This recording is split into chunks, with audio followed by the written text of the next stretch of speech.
Pour joindre l'émission On s'investit, composez à Montréal le 514-524-3708, à l'extérieur au 1-866-450-3000 ou encore par courriel à onsinvestit@tva.ca.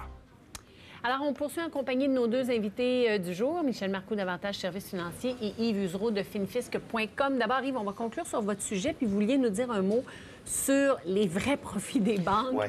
Bank of America, notamment, qui a publié ses profits trimestriels il n'y a pas longtemps. Pour conclure tantôt par rapport à la monnaie, c'est Oui, juste, oui. tantôt on était très loin, mais juste on revient un petit peu plus court, c'est que depuis de 1944 jusqu'à 1971, on était sur Bretton Woods, Oui. qui était la monnaie américaine, qui était, on pourrait dire, couverte par de l'or. À partir de 1971, ce système-là, on a enlevé l'or, ça fait que là, ça flottait. Depuis 1913, les Américains ont été quand même très intelligents parce que la monnaie, elle s'effondrait beaucoup, fait qu'il y avait besoin de créer une demande artificielle pour le dollar américain sur la grandeur de la planète. Fait que ce qu'ils ont fait, c'est qu'ils ont fait un pacte avec les pays producteurs de pétrole pour obliger, si on veut, les pays à vendre le pétrole, qui est une denrée essentielle, en dollars US. Donc, ça crée une forte demande, puis le système peut maintenir depuis ce temps-là. Puis à partir de 2000, ce système-là commence à craquer. L'Irak a commencé à vendre son pétrole en dollars autres que le US. L'Iran a fait la même chose, la Libye, puis il y a d'autres pays comme ça. Fait que c'est un peu pour ça que... Puis là, actuellement, c'est le BRIC. C'est tout l'ensemble des pays comme le BRIC, la Russie, l'Inde, l'Afrique et tout ça, qui sont en train un peu de faire la même chose. Fait que là, les États-Unis, ça a été très difficile. Donc, le système qui s'appelle le système du pétrodollar, on est un peu dans les derniers milles. Puis les gens doivent faire attention un peu à ça parce que le changement de ça, ça va avoir des gros effets sur leur patrimoine. Intéressant. Bank of America, notamment, à titre d'exemple. Notre préféré. Qu'est-ce que vous vouliez dire? Oui. Bien, c'est ça. Juste, j'ai vu une petite étude qui était intéressante. C'est que dans les profits comptables de Bank of America, juste dans les 2 dernières années, ils ont constaté pour 13 milliards de gains qui étaient sur une réduction de provisions pour des prêts suite à la dernière récession. Fait que dans le fond, c'est des gros profits, une grosse portion de l'argent qu'ils font. Puis dans le fond, ça n'est juste du vent. C'est pas du concret. C'est pas du cash qui est rentré. C'est vraiment parce qu'on a dégonflé une perte qu'on a trop gonflée par le passé. Donc ça, c'est un point... les gens doivent regarder un petit peu, là, des fois, analyser un peu les états financiers. Puis l'autre point qui est encore pire, c'est... au niveau des gains comptables sur lorsque les obligations, la valeur marchande des obligations de ces banques-là diminue parce que ça allait mal, il y avait beaucoup de leviers, puis il y avait des problèmes avec les CDS et tout ça. Donc, les obligations, personne ne voulait de ces obligations-là, donc la valeur baissait. Donc, plus la valeur baissait, plus on constate des gains. On a le droit de faire ça, ça s'appelle un gain sur règlement de dette. Sauf que si on réfléchit 2 secondes, c'est tout à fait absurde. C'est que plus la compagnie s'en va vers la faillite, plus qu'on peut constater des gros gains.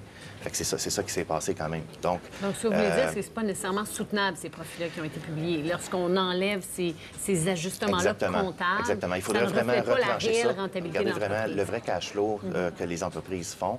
Puis les artifices comptables, là, faire attention à ça. Il y en a de plus en plus, malheureusement, surtout au niveau des banques américaines. Oui, non, effectivement, il faut être prudent à l'égard de ça. Un mot sur la démission du dirigeant de Goldman Sachs? Oui, c'est quand même intéressant. Qui est allé assez fort sur différentes tribunes. Les gens pourront peut-être voir son nom. C'est Greg Smith, qui est un ancien de Goldman Sachs. C'est quand même pas... C'est la même histoire que Jerry Maguire avec le film de Tom Cruise.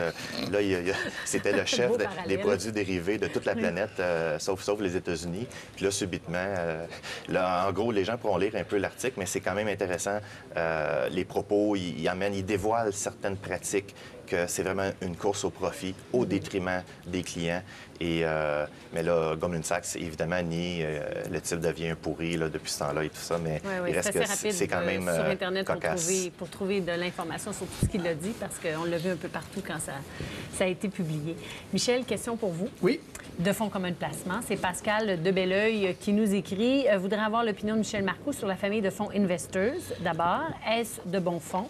Leurs frais sont-ils compétitifs? Et aussi, il veut une suggestion, en fait, il voudrait avoir comme suggestion un fonds d'obligations, actions canadiennes, actions américaines, actions internationales, bref, pour se construire un portefeuille total de 100 000 $ en fonds communs de placement dans un REER. En fait, alors, il y a 2 types de questions. Ouais.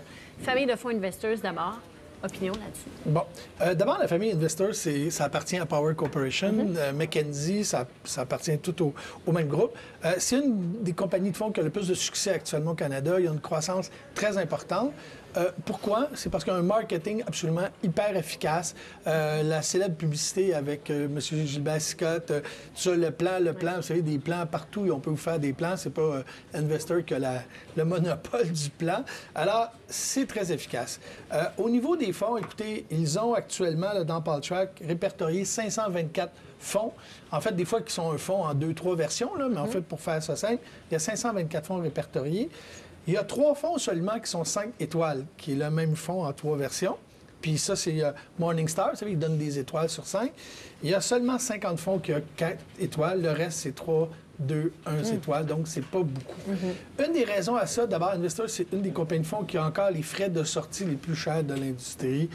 On dit... Il y en a de moins en moins, les frais de sortie. Il y en a de moins en moins, mais il y en a encore beaucoup. Les frais de sortie, ça veut dire souvent qu'il faut le détenir pendant au moins 5 ans, 7 ans, 7 ans puis même un petit peu plus des fois. Là, Sinon, à la sortie, on a un frais. Vous avez un frais. Il est dégressif au fur et à mesure que le temps passe. Oui, et dans le cas de Investor, bien, les seuls fonds qui vendent, quand on fait affaire avec un conseiller Investor, c'est ses propres fonds. Alors, vous ne pouvez pas dire, à un moment donné, j'aime pas Investor dans 5 ans parce que les rendements sont moins bons. Vous ne pouvez pas vous en aller de là. Vous êtes pris là ou vous payez un frais de sortie. Ce que j'ai beaucoup, surtout qu'actuellement, vous pouvez acheter, avec 100 000 vous pouvez acheter des fonds. En tout cas, il y a au moins quelques firmes à Montréal, sans aucun frais de courtage, sans frais de sortie, vous payez seulement les frais de gestion. Deuxième remarque que je dirais, c'est que quand on prend Investor dans l'ensemble, les frais de gestion sont souvent plus élevés que ce qu'on trouve dans l'industrie. Des exemples là, que j'ai pris dans leurs fonds 4 et 5 étoiles, là, fiducie de revenus, 2,91 versus 2,17 pour la médiane. Fonds monétaire, 0,7 pour 0,52 dans l'industrie, la médiane. Investor, croissance dynamique dividende américaine, 2,73, 2,46. Ils sont toujours un peu plus hauts.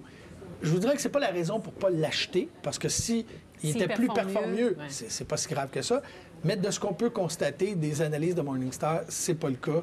Alors, on achète Investor pour leur marketing, pour mais les produits, c'est pas les meilleurs produits sur le marché. Ouais. Il y en a des bons, mais c'est pas les meilleurs Et produits. peut-être parfois, c'est pour la personne avec qui on va faire affaire. Parce Ça, qu'on c'est une peut se autre retrouver avec un excellent planificateur financier qui travaille chez Investors, mais il faut être conscient qu'on peut être très, très bien servi par cette personne-là, Ouais. mais elle n'aura pas d'autre choix que de nous offrir des fonds Investors. C'est ce que je comprends. C'est ce qu'on comprend. En fait, ils ont le droit de vous offrir autre chose, mais ils ne sont pas commissionnés.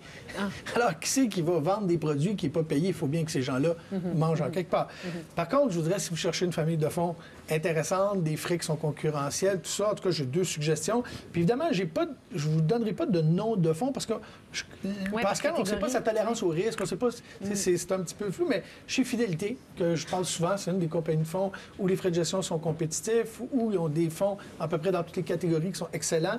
Puis la Banque nationale, qu'on oublie souvent, ils ont maintenant les fonds Méritage, qui sont on en a parlé à plusieurs occasions, qui sont des fonds très intéressants, une famille de fonds que j'aime beaucoup.